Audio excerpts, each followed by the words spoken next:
Most memorable NFL stars ejection. Considering that the majority of the energy exerted by players consists of knocking heads and throwing each other to the ground on a routine basis, actual fights are a rarity in the game of football. The NFL is stringent in limiting the unnecessary violence that occurs on the field. Player ejections are often a sight to behold. Very few go quietly, opting instead to make as much of the scene as possible. When fans get ejected, the same is true. Here are some of the most notable NFL stars' ejections. But before we begin, kindly subscribe to our channel for more of our amazing sporty content. Please give us a like, share the video, and don't forget to turn on the notification bell for timely updates of our new uploads.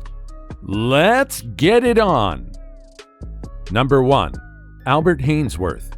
It's hard to classify this moronic incident as a fight because one side didn't have much of a chance to retaliate. Albert Haynesworth has made many poor decisions both on and off the field. However, this incident in October 2006 was his most despicable act. After Dallas Cowboys running back Julius Jones scored a touchdown, Haynesworth, playing as a member of the Tennessee Titans, removed the helmet from center Andre Gerard. Then, while Gerard was on the ground, Haynesworth decided to stomp on his head. The footprint caused a gash near Gerard's eye, combined with the fact that he took off his helmet while still on the field. Haynesworth was ejected from the contest. 1 day later, the defensive tackle was suspended 5 games without pay by the league.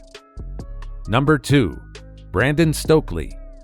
Denver wide receiver Brandon Stokely was ejected from a game against Philadelphia after he accidentally swatted a referee during an argument. Stokely argued he was interfered with on a 3rd and 1 pass over the middle. He started jawing with a ref, threw his fist in the air in anger, and inadvertently poked the referee's finger. Stokely was hit with an unsportsmanlike conduct penalty and was ejected late in the first quarter. Number 3. Sheldon Richardson. Seattle Seahawks defensive linemen Sheldon Richardson and Quinton Jefferson were ejected in the 4th quarter of 2017's 30-24 defeat to the Jacksonville Jaguars. The ejections came as members of both teams got into scuffles on consecutive plays as Blake Bortles kneeled to run out the clock inside the final minute. Some Jaguars fans threw their drinks at Jefferson as he was on the sideline heading for the locker room. Jefferson attempted to scale the wall into the stands and had to be held back by a Seahawks team official. Jefferson and Richardson discussed the situation after the game. "We were playing hard today, and a guy grabbed me after the whistle blew," Richardson said. "I was protecting myself, and things got a little hot. There was some shoving, and I was protecting my teammates. That's the way it goes." Number 4. Marshawn Lynch. In October 2017, Marshawn Lynch was ejected from the Oakland Raiders' 31-30 win over the Kansas City Chiefs midway through the 2nd quarter for making contact with an official. Lynch ran off the sideline and into a scrum after Chiefs cornerback Marcus Peters hit Raiders quarterback Derek Carr late, drawing a flag for a personal foul. Several Raiders offensive linemen went after Peters, an Oakland native and close friend of Lynch. Peters showed up for the game wearing a Beast Mode sweatshirt from Lynch's apparel line. Lynch, who had 2 carries for 9 yards before the ejection, bumped line judge Julian Mapp in the chest and then grabbed the official by the jersey before letting go and tending to Peters. Number 5. AJ Green and Jalen Ramsey. Things weren't going AJ Green's way in 2017. The veteran receiver was not getting many catches, with only 1 for 6 yards in 1/2 of play against the Jaguars. As his frustration boiled over, Green lost his cool when he was pushed from behind by Jalen Ramsey. In response, the Bengals receiver threw Ramsey to the ground and punched him in the helmet several times. This led to both players being ejected from the game, and afterward, Green did apologize. Green's ejection was the natural result of throwing punches at an opposing player, but Ramsey's ejection was more questionable. This led to a great deal of speculation. What caused Green to go off like that? Did Ramsey say something to warrant a suspension and a response from Green? Green put that to rest, however, when addressing the media after the game. He said the fight was not caused by anything Ramsey said, but the repeated cheap shots Ramsey had been taking throughout the first half. Number 6. Bruce Irvin. At the start of 2015, Seattle Seahawks linebacker Bruce Irvin was ejected following a brawl on the penultimate play of his team's 28-24 loss to the New England Patriots. The pernicious punctuation Irvin left behind as he exited the field at the University of Phoenix Stadium captured the ugly side that the Seahawks' swagger-filled culture can lead to. To his credit, Irvin did apologize for the outburst on Twitter, recognizing that he wasn't an exemplary role model. Number 7.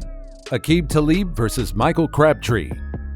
Denver Broncos cornerback AkeemTalib and Oakland wide receiver MichaelCrabtree were ejected early in the first quarter of November 2017's 21-14 Raiders win after getting into a scuffle that ended up involving several players. Both Talib and Crabtree were given unnecessary roughness penalties. The fight started after Talib pulled off Crabtree's necklace at the end of a play. The two then engaged in a push-pull match that ended up knocking over at least a couple of people standing on the sideline before Broncos players swarmed them. After being briefly separated, both players threw punches at one another. Number 8. Cortland Finnegan vs. Andre Johnson. In the recent past, Tennessee Titans cornerback Cortland Finnegan had a reputation of being an instigator toward opposing receivers. While that reputation was verified on November 28, 2010, against the usually calm Andre Johnson, the Houston Texans wideout had been battling Finnegan for a majority of the contest. Then in the fourth period, Johnson's fuse blew. Right from the start of the play, the two engaged and pulled each other's helmets off. Johnson forced Finnegan to the ground and then punched him twice in the jaw before being pulled away. Both were ejected and fined $25,000 each, but neither received a suspension. Number 9. Kendall Langford. The Seattle Seahawks and St. Louis Rams have been chippy all afternoon, with multiple penalties and extracurricular activity after the play. Things finally came to a head late in the third quarter when Rams defensive tackle Kendall Langford got ejected. During yet another scrum after the play was blown dead, Langford was flagged for unsportsmanlike conduct. While trying to plead his case, his arm brushed up against an official, knocking his hat off. This earned him an automatic ejection. Langford was livid at the call, throwing his helmet down as he left the field. This drew a second unsportsmanlike penalty. Awful afternoon indeed. Number 10. Aaron Donald. Everyone's allowed a bad day, even Los Angeles Rams superstar defensive lineman Aaron Donald. On September 12, 2016, Donald and the Rams faced off against the San Francisco 49ers at Levi Stadium in the season opener for both teams. It was also Chip Kelly's coaching debut for the 49ers and the Rams' first game since bolting from St. Louis and readopting Los Angeles as their home city. The stakes were high. Los Angeles, as it turns out, was destined for a terrible season, 4-12 overall. San Francisco was somehow worse, going 2-14, but for this one game only, the Niners looked like Super Bowl contenders. Midway through the fourth quarter, with the Rams down 21-0, Donald was ready to call it a night. 49ers quarterback Blaine Gabbert tried to scramble on a designed run and was taken to the ground by linebacker Alec Ogletree. The tackle had a little something extra to it. Linebacker and quarterback exchanged words. The two teams mouthed at each other and a scrum broke out. Donald wasted no time joining the fray. He ran up on wide receiver Quinton Patton, grabbed him by the back of the neck for some reason, and tossed his helmet aside. Patton, momentarily taken aback by the escalation, looked like he wanted to retaliate, then quickly grasped who had just gone at him and wisely decided to retreat instead. The referees conferred and assessed two penalties against Donald: a 15-yard personal foul for grabbing Patton by the neck and escalating the mini-fight, and an unsportsmanlike conduct penalty for making contact with an official. That second infraction led to an automatic ejection, which is a rarity in pro football. Did you enjoy our video? In your opinion, which of these ejections is highly justified? Well, if you enjoyed our video, be sure to subscribe to our channel for more of our amazing content. Please give us a like, share the video, and don't forget to turn on the notification bell for timely updates of our new uploads. We value your feedback. Feel free to share your thoughts with us in the comment section below.